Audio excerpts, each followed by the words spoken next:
Olá, boa noite a todos. Estamos aqui ao vivo para a nossa conversa sobre jornalismo de dados com Matias Felipe.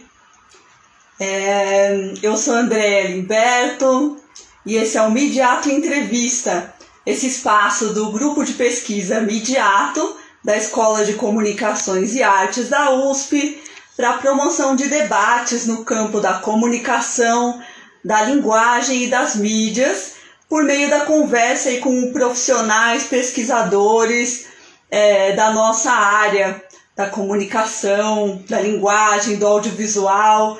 E esse é o primeiro Midiato Entrevista do ano, de 2021. Seguimos com esse espaço aqui de trocas e hoje a gente vai conversar com o Matias Felipe, que é doutorando em Branding Data Journalism no Center for Internet Studies and Digital Life da Universidade de Navarra. Ele vai contar mais sobre essa conexão, sobre esses trabalhos de pesquisa junto a centros internacionais no projeto de jornalismo de dados aí, JOLT, financiado pela Comissão Europeia por meio do projeto Horizonte 2020, que tenta aproximar a tecnologia e a nossa prática jornalística. Então, vamos aqui receber o Matias para que ele entre em contato conosco, para que ele entre na nossa live, e certamente será uma conversa muito rica, muito produtiva, em torno dessa prática inovadora, que a gente tem considerado inovadora no jornalismo e que desafia aí as fronteiras entre as práticas, né, entendidas da busca jornalística, da entrevista jornalística e a prática profissional da análise de dados, das tecnologias da informação, das ciências de informação, né, das ciências da computação, nessa troca aí, interdisciplinar. E muito bem-vindo, Matias, eu te vejo, você me vê, me ouve, tudo bem? Sim, boa noite, obrigado pelo convite. É bom estar aqui de novo com você. Já estive ali no Senac com você, com essa turma, e agora de novo aqui na Midiato da USP. Obrigado mais uma vez pelo convite. E vamos lá, né? Obrigada a você por topar, por ter essa abertura para conversar sobre as pesquisas e por fazer esse intercâmbio aí de áreas e cruzar esse conhecimento, que acho que vai ser relevante tanto para a nossa comunidade entender da relação com o jornalismo de dados, quanto da pesquisa científica, né, nas mesmas bases, e a divulgação científica. Então, vamos lá. Né? Eu queria te perguntar em primeiro plano, assim, para você contar um pouco de você, da sua trajetória acadêmica, profissional, como se desenvolveu esse interesse pelo jornalismo e de qual era o seu ponto de partida, por favor. Bom, vamos lá. A minha história é um pouquinho longa, mas tentando deixá-la um pouco mais curta. Eu comecei no jornalismo depois que eu fiz ciência da computação. Eu fiz ciência da computação lá em 2010, eu comecei em 2009. Bom, eu fiz computação, sempre trabalhei muito na área de projetos, em empresas multinacionais, então sempre tive esse contato meio multidisciplinar.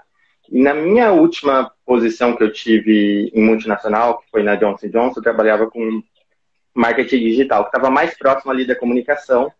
E ali eu falei assim, o bichinho da comunicação me pegou, então talvez seja a hora de eu repensar um pouco. E aí nisso eu fui para decidir, bom, trabalhei em outros lugares nesse meio tempo, daí decidi fazer uma segunda graduação, que foi essa graduação em jornalismo. E aí eu fui para o Rio, aí eu fui para o UFRJ estudar jornalismo lá. Lá eu trabalhei muito com jornalismo esportivo, antes de trabalhar com jornalismo de dados mesmo. Então eu cheguei a trabalhar para o Canal Olímpico, para um clube de esportivo lá também. E agora, faz uns 4, 5 anos, eu comecei a combinar esses dois backgrounds que eu tenho, essas duas formações, com o jornalismo de dados. A minha primeira experiência foi, bom, quando eu estava, na verdade, tem uma etapa aí que eu passei, que foi, eu fui fazer um mestrado que era em comunicação digital, gestão de mídia, e aí nesse mestrado eu fui morar na Dinamarca, e lá eu tive a oportunidade de trabalhar numa instituição, que é a Copenhagen Business School, e eu trabalhava pegando base de dados financeiras e transformando em conteúdo que fosse relevante, também tentar entender como os alunos financeiros poderiam extrair informação daquilo.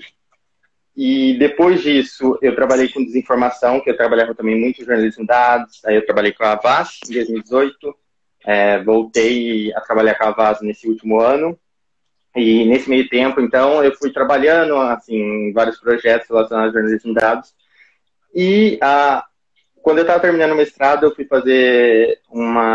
fui ser pesquisador visitante na Queensland University of Technology, e aí surgiu essa oportunidade, um professor de lá viu essa oportunidade para fazer parte desse projeto que eu estou, o JOLT, que é um projeto de pesquisa da Europa, uma coisa que a gente não está acostumado no Brasil, é um financiamento para ter pesquisadores contratados, para trabalhar full-time, tempo integral. E aí somos 15 pesquisadores, agora acho que 16, e cada um tem um tópico de pesquisa. Eu, por exemplo, trabalho com jornalismo de dados, tem colegas que trabalham com jornalismo colaborativo, automação, tem um montão de coisa. E aí, nisso, eu fui agora focado em trabalhar com jornalismo de dados desde 2018, 2019. Bom, é mais ou menos isso, minha história. Tentei encurtar um pouco, não sei se deu para entender tudo. E agora a gente está nesse projeto, só para dar um contexto, eu estou estudando como é o jornalismo de dados está sendo produzido, principalmente em organizações que já têm ele desenvolvido, e como isso pode ser replicado para organizações pequenas e de médio porte. Então, eu cheguei a visitar algumas organizações, trabalhei com La Nación antes da pandemia, estive no ProPublica nos Estados Unidos. Agora eu sou um fellow da Al Jazeera, então trabalho com eles, com essa pesquisa agora também. Bom, tive outras conversas com alguns outros veículos da América Latina, mas é isso, basicamente. Eu ia te perguntar, então, nessa trajetória, para você falar um pouco mais dessa visão, então, de como começou a pesquisa, que é uma pesquisa sua de destaque ainda antes desse momento seu, sobre o jornalismo de dados no Brasil, que eu entendo que te despertou para esse mapeamento, né, que te leva para o lugar onde você está academicamente hoje. Estou correta? Sim, não, e esse projeto, sim, começou antes, começou quando eu estava ainda no Rio, que eu cheguei a não terminar a graduação de jornalismo a tempo, eu fui fazer o mestrado, depois eu voltei para terminar, e nisso eu estava desenvolvendo nesse meio tempo o meu TCC, né, meu trabalho de conclusão do curso.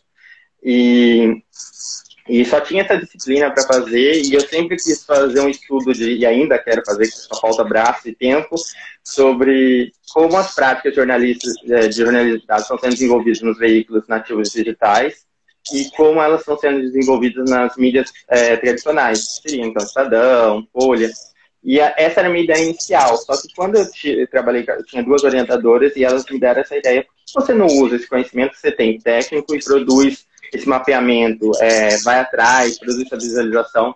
Então eu tentei fazer de uma forma simples, eu gostaria até de atualizar, mas está faltando braço e tempo, mas para poder ser uma coisa que está sempre no ar.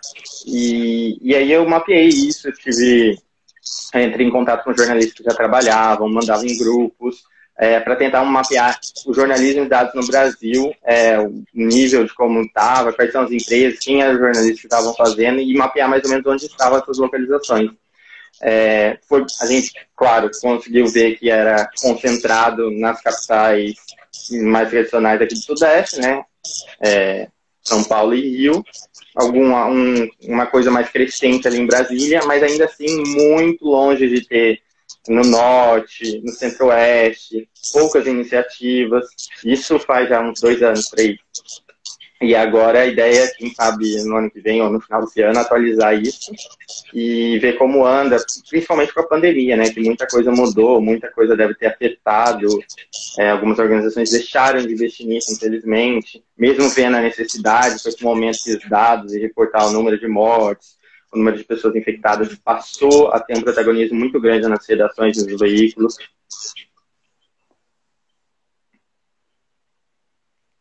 Vamos pegar por esse ponto, então, que você está me trazendo um paradoxo, uma contradição aí do jornalismo de dados, ou o interesse dele, né, a partir desse mapeamento. Então, ele vinha num estágio de crescimento no Brasil, na América Latina, o interesse pelo trabalho com dados, e aí esse momento pandêmico, por um lado, nos priva de dados, em certos sentidos, e ganha, né, e traz a necessidade deles muito premente, muito de perto para trabalhar, por exemplo, com os dados da Covid-19 que você citou. Então, vamos voltar a um ponto e explicar assim, o que é jornalismo de dados para quem ainda não tem o contato e aí como ele é relevante numa atuação como essa, né?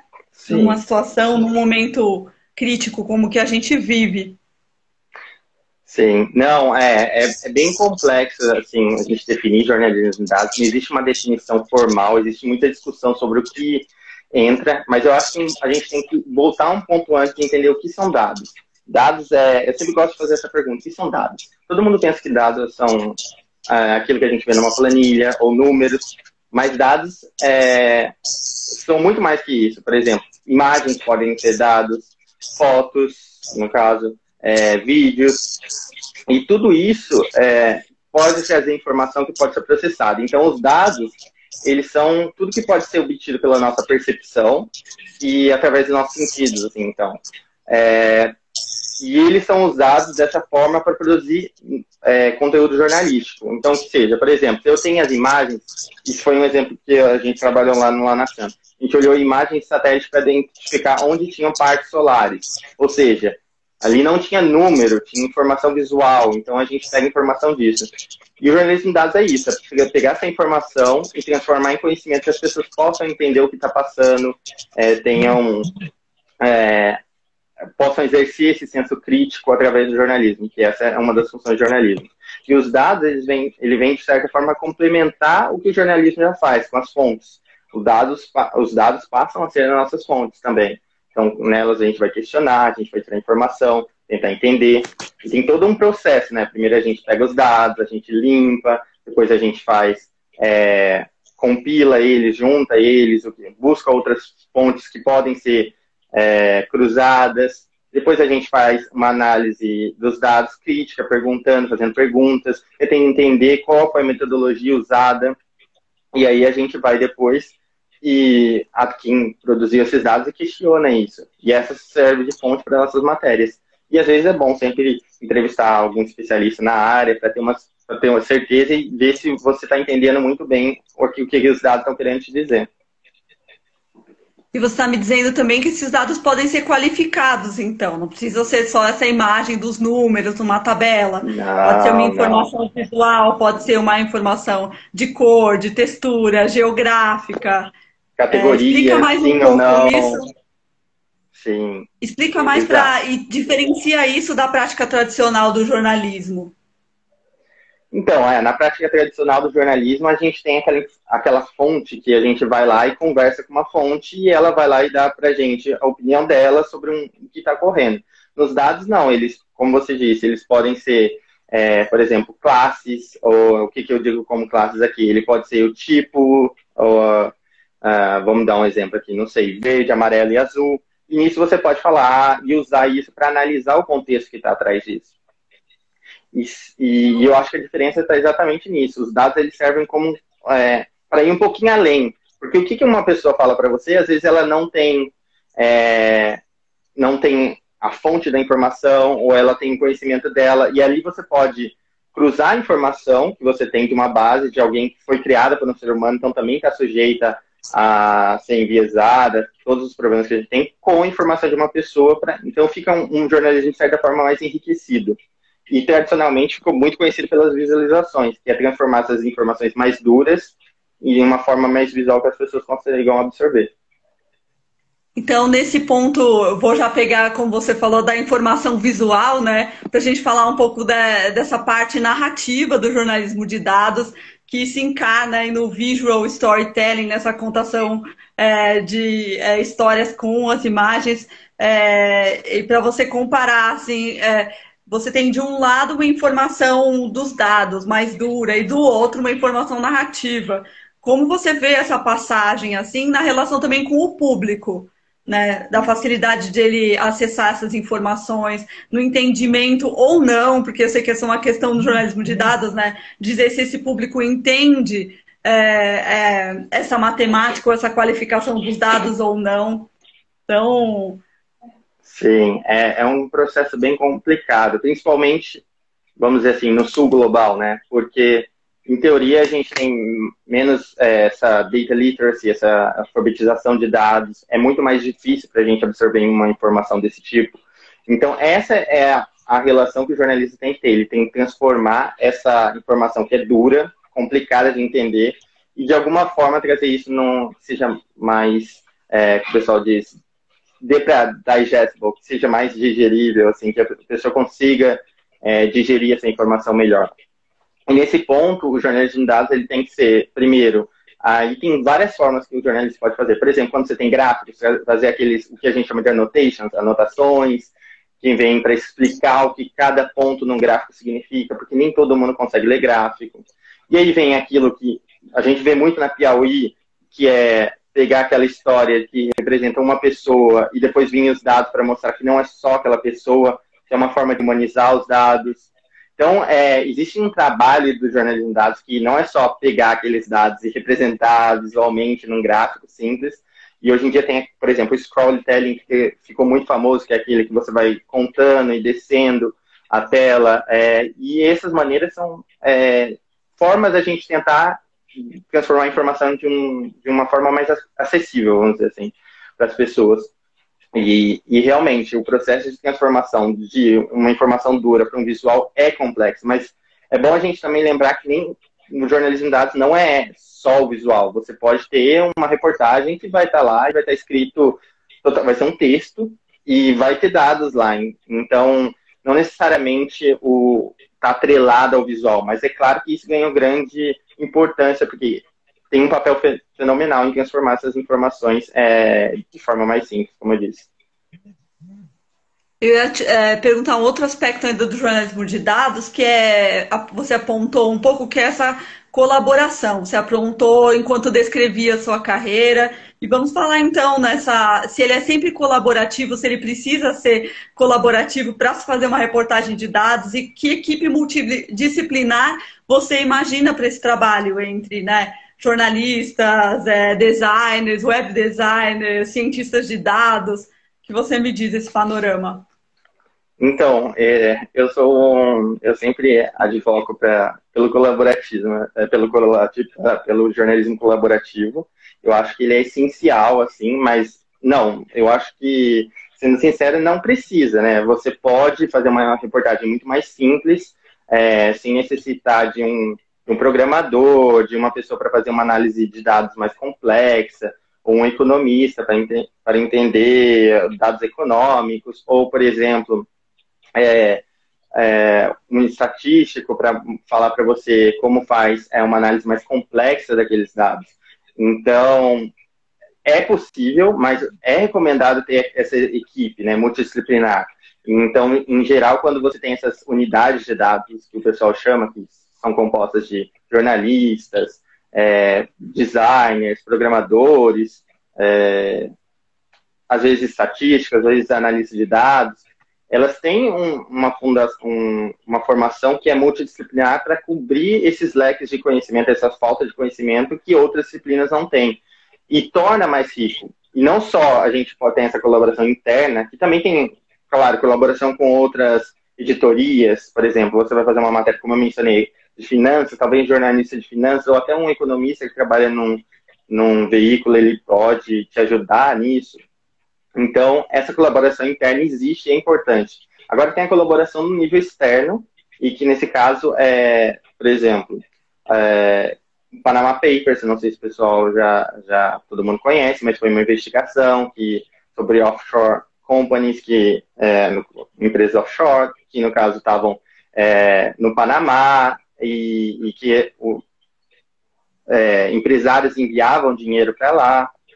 Então, isso é importante, que esse, por exemplo, é um marco na história do jornalismo de dados e do jornalismo colaborativo, porque ele trouxe o que a gente chama de jornalismo colaborativo transnacional. O colaborar fora das fronteiras do próprio país, que incluem vários países, nesse caso incluem os 5 continentes, e aí todo mundo investigando, focando em cada um no seu país, e trazendo a análise daqueles dados relevantes ao seu país, porque, por exemplo, o jornalista do Brasil, ele não tem informação de como funciona, por exemplo, na Espanha, ou de como funciona no Peru, a menos que ele tenha algum jornalista que ele conheça lá. E essas redes de colaboração ajudam muito nisso, nessa formação.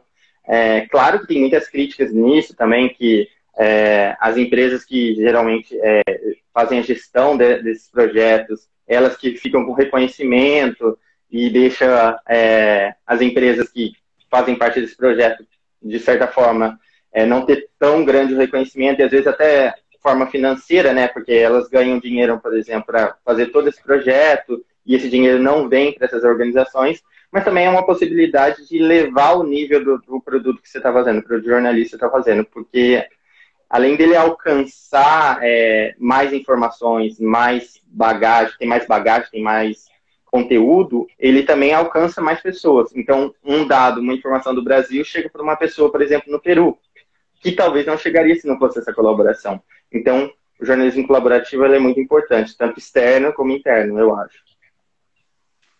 Ótimo, eu ia te pedir para a gente entrar um pouco mais então nessa colaboração Brasil-América Latina. Você citou, né, o caso peruano. Acho que nem todo mundo sabe desses focos da produção de jornalismo de dados na América Latina. Queria que você contasse um pouco sobre isso, com exemplos, e vamos pensar essa realidade local e depois fazer a ponte com as nossas liberdades de expressão a partir desse jornalismo de dados. Mas primeiro esses exemplos, vamos. Bom, é incrível que a gente às vezes não tem essa visão, porque a gente acaba sempre olhando para aqueles exemplos lá de fora que a gente chama, que são Estados Unidos, Reino Unido, com, por exemplo, New York Times, ProPublica, o próprio The Guardian. Então, essas empresas que já têm uma bagagem, já têm uma experiência produzindo jornalismo de dados, tem equipes, por exemplo, o New York Times tem 3 equipes diferentes que fazem jornalismo de dados. Uma infografia, a outra é jornalismo de dados, e elas, de certa forma, se relacionam ali, mas elas têm cada um nome diferente. Então, são equipes enormes que, às vezes, a gente não tem aqui. E se a gente olha para o nosso, costumo brincar, se a gente olha para o nosso jardim, ele está cheio de flores, está cheio de coisas, de trabalhos incríveis que as pessoas estão fazendo, e que, de certa forma, a gente não acaba dando atenção porque esses se sobressaem, esses de fora. Então, por exemplo, falando da América Latina, o La Nación é um exemplo assim, incrível, eu estive lá com eles, eles começaram lá atrás, bem quando começou a falar de jornalismo de dados, porque o jornalismo de dados já existe antes, mas não tinha esse nome, né? Isso é uma coisa que a gente não mencionou, mas até é bom para o pessoal ter um contexto. O jornalismo antes chamava de... em português, como é que reportagem assistida por computadores, em português? Isso. Computer Assisted Reporting. Isso. É o nosso famoso. E lá, começou lá atrás, assim, e ele começou a bombar com esse nome em 2009, quando o The Guardian lançou um blog que produzia esse conteúdo e também mencionava como a metodologia, como produzir as histórias. Uma das coisas que não eram comum no jornalismo de dados, ou no hacking, principalmente. Como eu fiz essa análise? Da onde estão meus dados? E eles linkavam isso e permitiam que as pessoas tivessem acesso a esses dados. Então, a Nação começou lá atrás, 2010, 2011, a ter essa unidade de dados. A Momi, que é o nome dela, Momi Peralta, ela que está liderando desde a fundação. Eles têm, das matérias que eles produziram, tem inúmeras, mas o que eu acho muito legal na história deles são 2 coisas. Eles sempre tentam, se possível, trazer o público na produção do jornalismo de dados. Então, ou é para analisar, ou é para o público serem os dados. Por exemplo, agora no caso da pandemia. Então, tinha a Argentina fechou as bordas e não voava para lá, nem vinham voos de fora para a Argentina. Isso no começo da pandemia. Então, teve muitos argentinos fora. Então, eles foram coletar as informações de quantos argentinos estavam em cada lugar, os depoimentos, e mostrar isso, e trouxeram uma reportagem com dados sobre isso, mostrando, olha, 100 argentinos estão presos no Peru, mais 200 estão no Brasil. e traziam as histórias das pessoas, quanto tempo elas estavam presas. Eles chamavam de varados. E aí é um dos exemplos. Então, eles sempre trazem isso. Teve as escutas de Nisman, que era um promotor, eu acho, na Argentina, que foi no caso da Cristina, que ele ia acusar a Cristina, tudo, e ele morreu alguns dias antes, né, dele comparecer à corte. E nesse caso, eles usaram o público para analisar os áudios, para encontrar os dados que eram importantes para eles produzirem reportagem. Então, eles têm essa cultura. E agora eles estão... uma coisa que eu acho que a gente na América Latina, e aí vai um pouquinho além do jornalismo de dados, ainda está pecando, no caso de trazer mais a tecnologia, automação, inteligência artificial. E agora eles estão investindo muito nisso. Eles começaram a fazer automação já faz 3 anos, já tem muita matéria que é jornalismo automatizado. Então tem de esporte, de finanças, de horóscopo. Então são algumas das matérias. E aí agora eles estão investindo, né, em como usar os dados um pouquinho além e na inteligência artificial. Então eles fizeram esse primeiro trabalho com painéis solares, que era uma área de inteligência artificial, que era visão computacional, que é identificar um objeto numa imagem. Agora eles fizeram de novo com análise de texto, de rap. Então, eles estão num grupo colaborativo também para desenvolver mais projetos de inteligência artificial. Então, eles estão ali, eles são um dos exemplos assim, que a gente tem na América Latina que estão bem desenvolvidos. Então, mudando um pouco, já que eu já falei bastante deles, o Público no Peru é um dos que estão fazendo um trabalho muito legal. Eles fizeram um trabalho que chama FUNES, que é um algoritmo para detectar corrupção em contratos, e esse projeto foi premiado, é incrível também, usa um pouco de inteligência artificial, machine learning, aprendizagem de máquina, para entender esses contratos, para detectar as informações. No Peru é um lugar que tem muito veículo pequeno, ou seja, mídia independente ou nativo digital, que está fazendo um trabalho de jornalismo de dados incrível. Daí a gente tem o Convoca, que também faz um trabalho incrível, agora lançou uma plataforma sobre dados eu acho que é petrolíferos, então de empresas de petróleo que estão no país e que estão ali você tem acesso aos dados e aí você de certa forma isso também virou uma fonte de receita para eles, que eles dão níveis de acesso diferentes. Bom, eu vou falar da América Latina, depois a gente volta para o Brasil para alguns projetos também que eu acho que é bom a gente falar do que a gente está falando. Tem o IDL Reporteiros, que eu também acho que faz um trabalho incrível no Peru. Tem, bom, deixa eu ver quem mais. Orro com Mipisto, que é mais a nível local, na Guatemala. Então, a gente eu e o meu chefe, a gente fez um livro que vai ser publicado no mês que vem, se tudo der certo, se nada atrasar com a pandemia. E a gente fala muito desses projetos, muitos projetos. Por exemplo, tem em Cuba um projeto muito legal que eles usaram, foi um projeto hospedado numa universidade que também começou a desenvolver história com dados em Cuba, um país que o acesso aos dados é muito difícil. Então, mesmo com as dificuldades locais de cada país em relação aos dados, tudo, cada um está tentando, a sua forma, se adaptar a isso e produzir. Então, tem muito trabalho incrível também na Colômbia. Lá tem muita empresa nativa também. Colômbia e Peru são onde tem muita empresa nativa digital fazendo isso. Tem Data Sketch na Colômbia, tem Ruta Zero Conflito, que trabalha com um tema de violência, que é um tema muito difícil e muito presente na cultura colombiana. E, bom, tem outros, mas qualquer coisa a gente já posso até comentar mais. Eu acho que eu já falei bastante. Eu ia te pedir, a gente pode dividir depois, né, uma lista desses projetos latino-americanos sensíveis e a gente divulga, porque eu acho que é muito interessante a gente acompanhar e, né, tá lado a lado com nossos irmãos. Para falar de Brasil, quero puxar por um tópico específico, como você está vendo, assim, o nosso acesso a dados, né? Porque é fácil a gente olhar e ver as dificuldades vizinhas e não falar nesse momento de restrição de dados ou da dualidade aí do acesso do uso da lei de acesso à informação e a tentativa de restringir alguns dados como sigilo ou como segurança nacional, até com o uso da Lei de Segurança Nacional, mas focando na Lei de Acesso à Informação, como você vê o uso dela por jornalistas na relação com a liberdade de expressão? Acho que esse é o tema sensível, né, desse último ano e dessas últimas semanas também.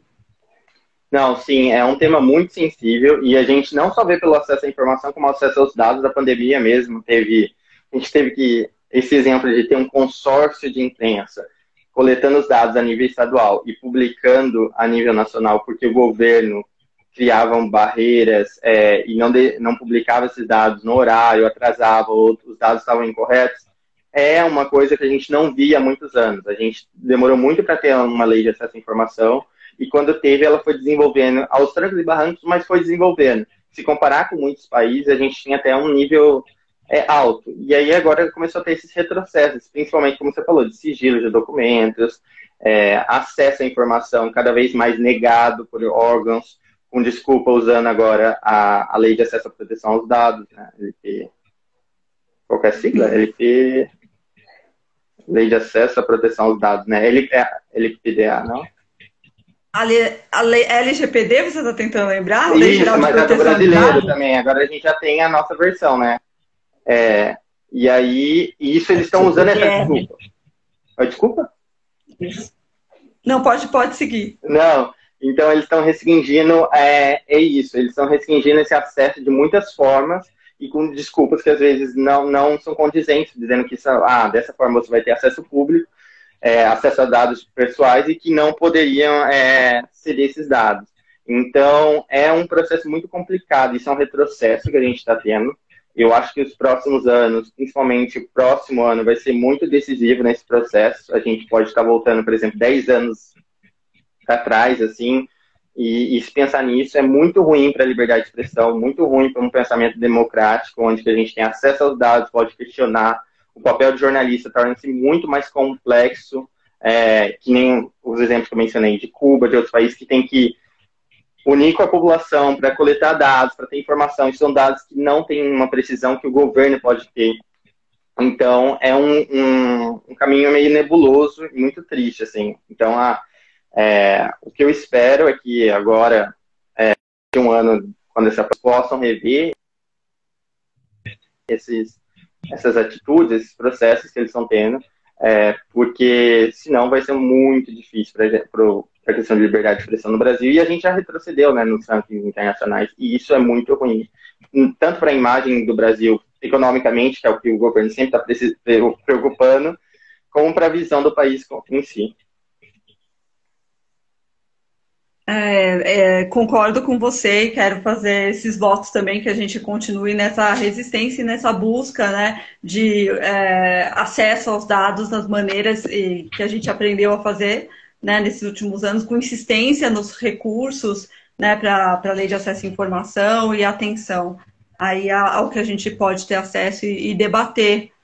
Então, eu queria fazer uma passagem para a gente falar um pouco de divulgação científica. E antes disso, pedir para quem estiver assistindo, a gente tiver perguntas, pode colocar no chat. Queria dar essa abertura.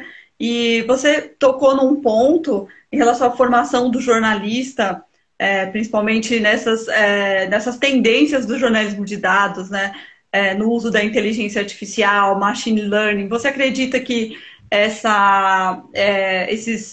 esses conhecimentos vão ser importantes para a formação do jornalista daqui adiante? Aí a gente entra nessa parte da divulgação da ciência e do nosso campus aí de pesquisa e universitário. Então, num futuro próximo, sim, eu acredito que sim. Eu acho que a gente está caminhando do jornalismo de dados ser mais um jornalismo computacional. O que eu quero dizer com isso? Que inclui nessa bagagem jornalismo automatizado, jornalismo de inteligência artificial, todas essas habilidades que vão um pouco além de analisar dados, um pouco além de pegar essa massa de dados e fazer estatística simples. Então, eu acho que a gente está caminhando muito para essa direção. Então, eu acredito que em 5 anos, talvez, não se fale tanto de jornalismo de dados, que isso vire jornalismo computacional e abranja todas esses campos, né? Não vamos chamar de áreas, mas esses campos, assim, de conhecimento. E, sim, eu acho que vai ter muita necessidade nos próximos anos de entender mais informação científica, como a gente viu na pandemia, quantos jornalistas, principalmente de dados, tentando entender, olhando estudos, olhando principalmente estudos de vacina, que não é uma área que é tão relevante antes para o jornalismo, que era o jornalismo científico, né? Na verdade sempre foi relevante, mas tinha um nicho, era um nicho. E passou a ser protagonista agora, né? É a pandemia, a gente querendo saber de vacina, saber da eficácia, informações que você tem que entender metodologicamente como funciona a eficácia, como é calculado isso. Então, é um processo muito, muito que vai ser importante esse caminho do jornalista nesse negócio. Mas, ao mesmo tempo, eu não acho que vão ser todos. Eu acho que é uma coisa que vai precisar, a pessoa tem interesse, especialização. É igual números, não é todo mundo que gosta, não é todo mundo que tem afinidade, não é todo mundo que se sente bem confortável fazendo isso. Então, o importante é você saber, pelo menos, dialogar com uma pessoa que entende sobre isso.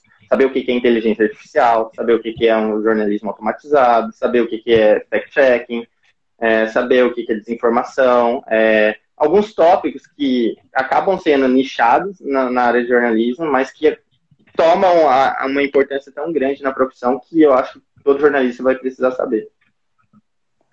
Aí você tocou num ponto de que essa informação tão especializada que a ciência produz, na verdade tem um foco, assim, um efeito na vida cotidiana das pessoas. Isso ficou evidente nesse momento pandêmico, né? Mas em outros temas também, né? Então eu queria que você fizesse uma ponte, se você vê a metodologia da investigação, da reportagem de jornalismo de dados, aproximada da metodologia, porque a gente estuda metodologia na ciência, né, nas nossas pesquisas científicas, se você vê elas pareadas e não deixando de fora essa ponte da divulgação científica e da entrega pública dessas informações. Eu sei que tem 3 passos aí, mas sim, quero te provocar de você como você... Vamos ver se eu respondo tudo, senão você me puxa. Para responder. Então, vamos lá. Eu acho que a metodologia, vamos falar de metodologia. Eu acho que isso ainda falta muito no jornalismo de dados. Eu acho que é um passo que ainda a gente tem muito... na metodologia científica, você tem que escrever passo a passo. Ainda que eu tenho algumas críticas, eu acho que nem todos os artigos escrevem passo a passo, até pelo limite de palavras, tem várias restrições. Então, eles vão... eu acho que esse é um ponto que eu acho que a gente tem que, no jornalismo de dados, caminhar mais próximo à metodologia científica, de deixar mais claro para a pessoa poder replicar aquele estudo, para poder entender. Hoje em dia existe sim alguns veículos que colocam a metodologia, colocam como fizeram, mas ainda são 3 linhas, 4 linhas. Isso, de certa forma, não é tão simples. Outros colocam um link para, por exemplo, o acesso ao código-fonte que foi usado ou à base de dados utilizada. Isso é um passo além, e é nesse caminho que a gente está fazendo da ciência também, de fazer uma ciência mais aberta. O problema é esse, é que a ciência hoje em dia é muito fechada ainda também. A gente tem muita sorte no Brasil, tem muitas revistas open access, que a gente chama de acesso aberto, mas que chega lá fora elas não são reconhecidas. Então é uma mão de 2 vias. Tem uma professora muito crítica com isso, que o nome dela é Nikki Usher, e ela estava falando exatamente isso, sobre... hoje, a gente tem muitas revistas que são qualificadas internacionalmente, que é os que a gente chama de parties, né? E aí elas são Q1, Q2, e todo mundo se preocupa muito com esses números, mas as que vão chegar a essas pessoas do sul global são as que são abertas. E elas não são classificadas dessa forma, porque elas não têm toda a publicação, tem todo o alcance que uma revista desse tamanho, desse porte tem. Então, é importante essa abertura, que ainda falta na ciência, e que eu acho que o jornalismo pode aproveitar disso em alguns lugares. Bom, o que mais? Tem mais alguma pergunta que eu acho que eu pulei? Para o acesso público à informação, né? E você está falando desse circuito das revistas científicas e da divulgação de ciência no norte global, vamos colocar assim, e eu queria ver como você enxerga também essa construção científica sul global, né? Que possa se conectar assim, com um conhecimento que, tanto tematicamente, quanto na análise dos dados e na entrega da informação, seja num circuito que nos interessa de perto, né? Sim. Então era isso, de incluir o público nessa equação.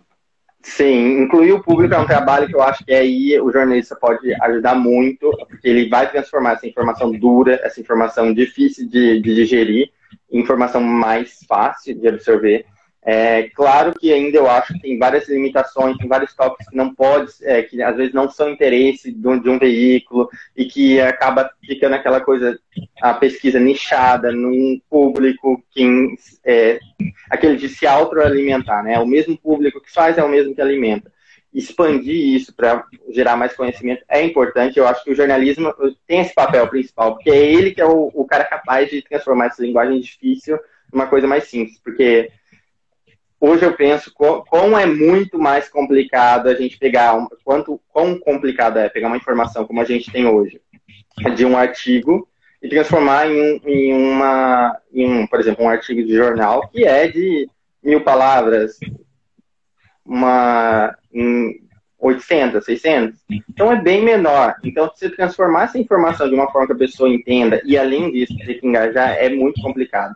E como conectar o sul global é um desafio tanto, porque eu acho que o principal desafio que a gente tem é que a linguagem. Então, quem é em espanhol vai produzir em espanhol, quem é em português, tanto que tem muitas revistas em espanhol e quem publica nelas são os países latinos que falam espanhol. Em português, a gente tende a publicar mais em revistas que falam português. E aí a mesma coisa na Indonésia, e a mesma coisa na China. Então, acabam ficando bolhas, que é complicado. Eu acho que o acesso e é talvez uma coisa que as editoras de revista têm que fazer, é ter um acesso mais ao inglês, de alguma forma abrir esse espaço para que as pessoas que não têm conhecimento, e não seja, porque fazer uma revisão de artigo é caríssimo, e não é todo mundo que tem esse dinheiro, todo mundo que tem financiamento de FAPESP, CNPq, então, e é uma coisa que não acontece, e se você olha na Indonésia, talvez nem esses institutos tenham. Então, isso é bem relevante e bem preocupante também, né? Porque não existe uma solução ainda e é um caminho que precisa ser pensado. Tô aqui te ouvindo e pensando 1000 coisas, né? Ao mesmo tempo, obviamente. Inclusive dessas diferenças de áreas, e sei teu ponto de partida e das pesquisas, né, que você está realizando, como a gente vê essa divulgação científica nos campos mais das exatas, nas nossas humanas, né? E como eu trabalho com dados nos dois ambientes e a necessidade que essa informação esteja divulgada e na rua. Mas eu vou pegar por um ponto que você citou, que é em relação ao engajamento, que acho que vai ajudar a gente a juntar a divulgação científica, o jornalismo de dados, né? E esse nosso público aí. Então, a gente pensa sempre, né? Algumas pesquisas estão mostrando que reportagens de dados, né, que tem uma narrativização visual ou mais sensível, acabam engajando mais, que é algo dos termos, né, até dessa noção do trabalho com as redes sociais, do marketing digital, os campos que estão, né, se aproximando e tocando também a prática jornalística. E aí, eu queria te perguntar se você vê isso como um tipo de interatividade, ou se como o engajamento se relaciona com interatividade na reportagem, assim, e no acesso ao público, que eu estou querendo te provocar para a gente não deixar esse público numa posição inerte ali do outro lado dessa reportagem, que tem uma partida bem difícil com o olhar, né, sobre os dados. Sim, não, com certeza. A interação eu acho que é fundamental, mas eu acho que não só a interação tem que existir, né, nas reportagens visuais que a gente produz, principalmente focado em jornalismo de dados, mas a gente tem que mostrar ou engajar, como mostrar o que a gente chama de humanizar os dados, como eu me vejo naqueles dados. Então, atrair o leitor para interagir com aquilo. Por exemplo, num dos estudos que eu fiz com reportagem na Austrália, a reportagem que mais tocou foi baseada num estudo, e o que eles fizeram? Era um quiz. Era um quiz que as pessoas iam lá e preenchiam com os dados dela, e eles colocavam, olha, essa é a classe social que a gente vê você aqui na Austrália. Você faz parte dos 20%, você faz parte dos 100%. E as pessoas interagiam, gastavam mais tempo dedicado àquela reportagem. Claro que você gastava mais tempo, porque você tinha que passar por 2 etapas para chegar no resultado final.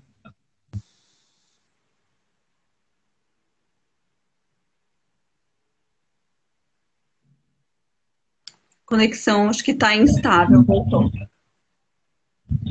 Mas eu tô te ouvindo. Pode prosseguir, você voltou. nós estamos seguindo bem. Pode seguir. Tá. E aí eu acho que esse é o importante, é colocar o público nos dados, é transformar ele em protagonista.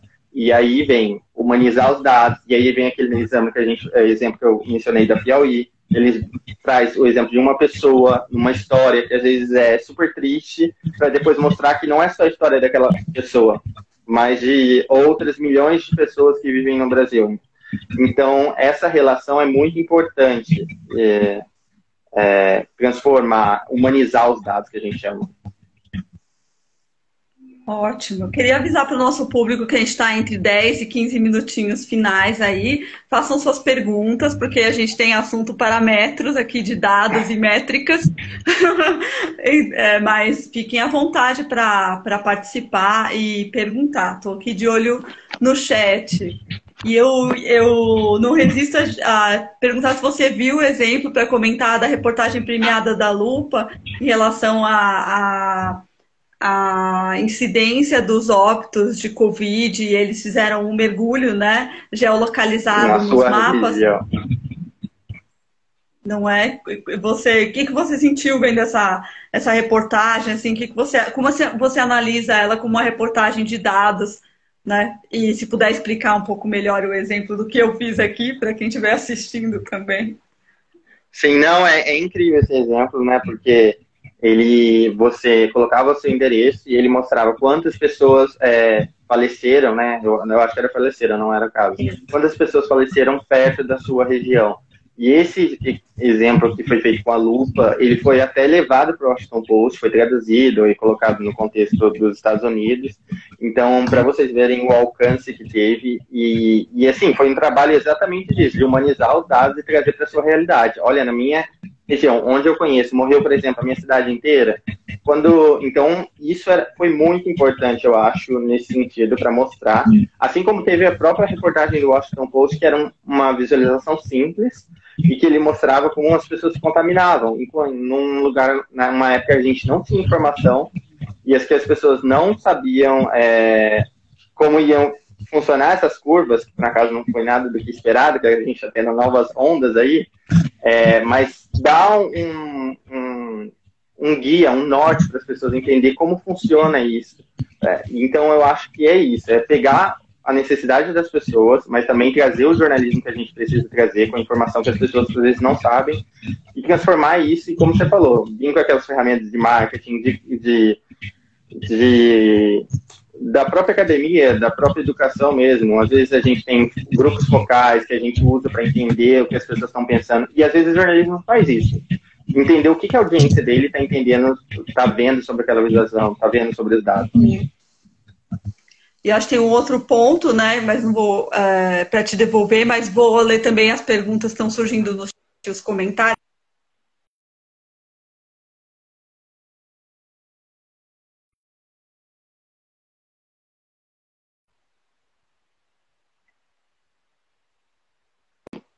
Andréa?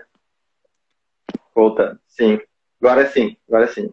Um pouquinho, voltamos, tranquilo.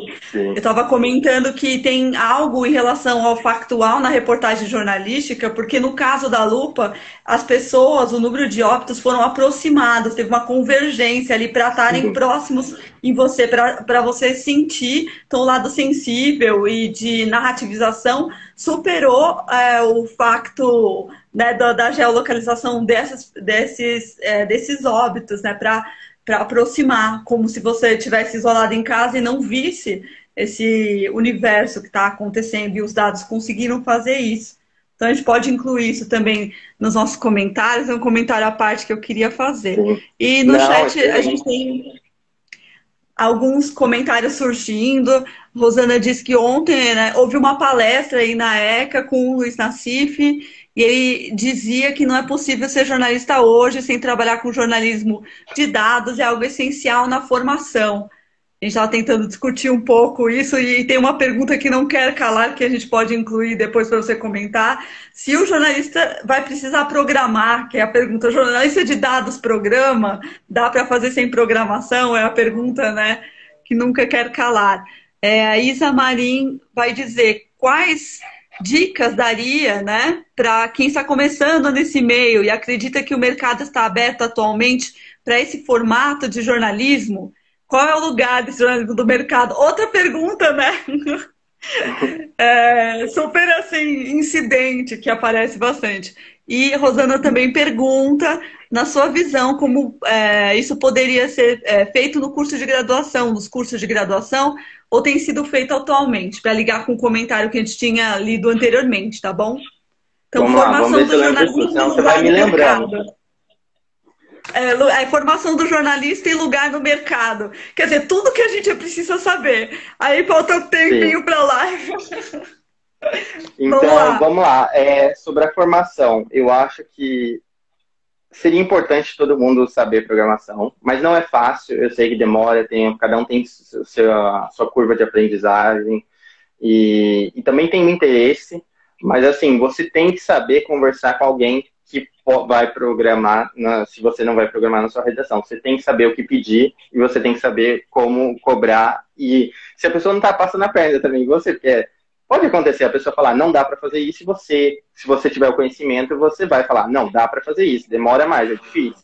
Então, por isso é importante, eu acho, estudar esses conhecimentos, saber programação, entender como funciona o portal do seu veículo, saber como coloca um iframe, o que é um iframe, e também usar essas ferramentas, porque o que acontece? Hoje a gente tem muitas ferramentas no mercado que ajudam nesse processo de visualização, e que elas não necessitam de programação. Tem Carto, tem Infogram, tem Tableau, e assim como outras, e essas Flores. ferramentas, eu acho, Flourish, exato. E essas ferramentas ajudam muito nesse processo de visualização e algumas, por exemplo, Tableau na análise também, mas necessita que as pessoas invistam tempo e queiram aprender elas. Você não precisa ser um especialista, mas você precisa conhecer bem elas, saber como usar. E eu acho que esse é um dos fatores importantes. Se você sabe, você aprende, você vai ter bagagem para conversar com uma pessoa. Talvez eu concorde um pouco com o Luiz Nassif e acho que no futuro todo mundo vai precisar entender dados para analisar, principalmente jornalista que trabalha com ciência, trabalha com esporte, trabalha com política, porque você vai ver dados são em todas as áreas. Claro que tem algumas menos, algumas mais. Até se a gente olhar Big Brother, que é o fenômeno agora, até outro dia eles estavam fazendo contas do número de likes, do número de cobra, do número de emoji. Então, isso é importante também. Está o jornalismo ali, até no entretenimento ele está o jornalismo de dados. Então, eu, de certa forma, concordo. E aí, voltando ao mercado, não lembro muito bem qual era a pergunta do mercado, mas estava perguntando Qual se o tem nosso mercado para lugar isso. no mercado? Qual o nosso Então, o lugar? nosso Onde lugar a no gente pode se mercado. entregar? No mercado, nosso lugar é em diversos lugares hoje em dia. E está expandindo. Por exemplo, é uma coisa que eu estava falando até com a Andrea anteriormente, do Data PR, que a gente chama, que é o jornalista de dados que vai fazer PR. O que é PR? Press Release, mas não é nesse caso, nesse sentido. Ele vai trabalhar para uma empresa e vai pegar os dados que a empresa tem e tentar vender para a imprensa.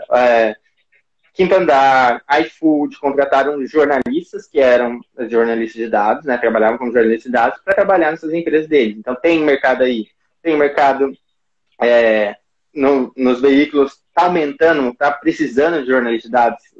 A gente pode ver que hoje em dia Metrópolis cresceu, eu acho que o Estadão deu uma encolhida, mas depois volta. O Estadão sempre foi de altos e baixos. A Folha voltou a crescer, voltou a ter uma equipe bem forte de jornalismo de dados. Aos fatos também tem bastante jornalismo de dados. Então, existe esse mercado no Brasil. E também tem esse mercado de você fazer pautas e vender para quem tem interesse. E, por exemplo, o Núcleo compra pautas de jornalismo de dados. Então, são lugares, tem um mercado para isso, e eu acho que cada vez mais que a gente consegue se desenvolver na carreira, a gente vai conseguir expandir esse mercado. Aí tem outra pergunta aí. Talvez ela seja mais difícil de responder, porque está indo na outra ponta, né, da relação das faculdades com o mercado, mas a gente pode tentar conectar essa necessidade, por exemplo, de trabalhar com dados e o que está sendo oferecido e falar um pouco mais.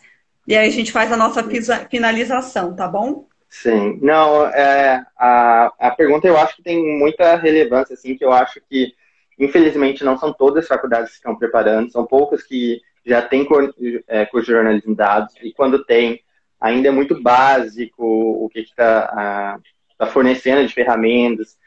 Acho que jornalista teria que ter na faculdade de estatística, não são todas as faculdades que oferecem também. Eu acho que isso é fundamental para a gente poder entender, ler um artigo, entender o que está falando, nem que seja uma média diferente. A gente viu agora a importância da média, a Globo tentando explicar para os telespectadores o que era a média. E então, são ferramentas básicas que todo jornalista deveria ter. Só que eu acho que o mercado ainda, infelizmente, não está atualizado. E como tem outra pergunta aí, a população brasileira ainda não está. Né? É baixa. E aí, esse porém, eu acho que é possível fazer se a gente consegue transformar isso de uma forma que seja... que as pessoas consigam absorver. E esse processo de alfabetização que a Globo fez, né? De explicar o que é uma média, explicar uma, duas vezes, que as pessoas vão aprendendo assim. Elas vão, pela repetição, absorvendo aquela informação e pegando para elas. Então, é uma coisa muito difícil, né? A população brasileira realmente, não só a população brasileira, mas o sul global, a alfabetização de dados é baixa e o acesso à comunicação não é tão alto. A gente, por exemplo, de São Paulo, Rio, assim, a gente sabe que aqui é muito mais intenso que em outras regiões do Brasil o acesso à tecnologia, à informação. Em outras áreas isso é muito difícil, né? Então é um desafio que os jornalistas têm e é nossa obrigação tentar levar essa informação de uma maneira mais simples. Eu queria então terminar com uma última pergunta, provocação, né? Para a gente agradecer a presença e seguir aqui. Se você vê uma possibilidade da execução do jornalismo de dados num jornalismo de coletivos ou no jornalismo mais local, periférico. A gente está tendo um curso agora da Escola de Dados, né, sobre jornalismo local, como passar desse global para o local, para a gente paramentar, né, e dar instrumento para um jovem jornalista que está agora atuando em todos os bairros, por exemplo, aqui da nossa capital, possa, com conexão à internet, fazer seu trabalho e ter formação. E vou agregar o comentário aqui da Rosana: estatística essencial. Curso de Ciências Sociais sempre tiveram essa disciplina também. Sim, tive alunos de jornalismo de dados com bagagem de pesquisa estatística por conta do curso das Ciências Sociais. Sim. Né? Então, comentário final, então. Sim, não, eu acho que a gente tem que ter em mente que quando você faz um jornalismo jornalismo de dados a nível local ou a nível comunitário, você não pode também querer fazer uma visualização como a gente estava comentando da lupa. A gente tem que também ter a realidade que a gente tem que adaptar as condições e a infraestrutura que a gente tem local. E até porque a visualização da lupa é super pesada para uma pessoa que tem uma internet discada. Discada. Velho. É uma internet no telefone com baixa quantidade de dados. Então, isso é complicado. Você está usando os dados que a pessoa poderia usar para outra coisa. Então, a gente tem que ter isso em mente. Então, a gente tem que, quando pensar no jornalismo, não só pensar em transformar numa visualização mais fácil, mas também pensar em quem vai acessar, como a gente vai fazer isso de uma maneira mais simples. Por exemplo, levar ele para redes sociais é importante. Eu vi o Al Jazeera tá fazendo um trabalho bem legal no Instagram, colocando o jornalismo de dados no Instagram, então onde as pessoas estão. Agora falando de Brasil, Datalab é um veículo comunitário e faz um trabalho incrível. Quem mais? Agência Mural também é um veículo comunitário e está fazendo um trabalho incrível nessa pegada. Então, é aquilo, é a gente tentar transformar o que a gente tem, nossa infraestrutura, o conhecimento, entender quem são jornalistas que têm mais proximidade com os dados. Claro que você não pode esperar de todos. Você tem uma equipe de 5 pessoas, você espera que 5 pessoas trabalhem com isso? Não, você tem que entender quem é aquele profissional que tem mais afinidade e tentar desenvolver com ele e trabalhar junto. Então, é isso mais ou menos que eu estou estudando, tentando entender o que a gente pode pegar desses grandes que pode ser útil. E eu acho muito que essas ferramentas prontas, como a gente comentou, Flourish, Carto, elas ajudam muito, muito nesse processo. Então, é isso. Mas é um caminho longo. Isso. Não, perfeito no tempo e mais ainda na conversa. adorei trocar aqui com você e ocupar esse espaço e também construir junto aqui, né, com o nosso grupo do Midiato, né, da Escola de Comunicações e Artes da USP, e que a gente continue em contato para outras conversas produtivas, outros trabalhos produtivos. Muito, muito obrigada por participar, né, por topar estar aqui, Obrigado pelo também fazendo um convite. pedaço. Obrigadão Ótimo, pelo vamos convite. juntos. E seguindo com esse pedacinho do que a gente pode fazer nesse momento de divulgação científica um pouco também, né? Sigam o Matias, né, Felipe, nas redes, sigam o Grupo Midiato e a gente coloca algumas informações saídas do debate, quem sabe essa lista dos veículos, né, de interesse e algumas Sim, ferramentas, a gente pode ajudar a instrumentalizar também todo mundo. sim, Então, seria ótimo. Então é tá, isso. obrigada, André. Obrigada também. Um abraço. Fique bem você, os seus. Estejam bem, cuidem-se. Vocês Cuide-se aí também. também, Tchau. Matias. Tchau.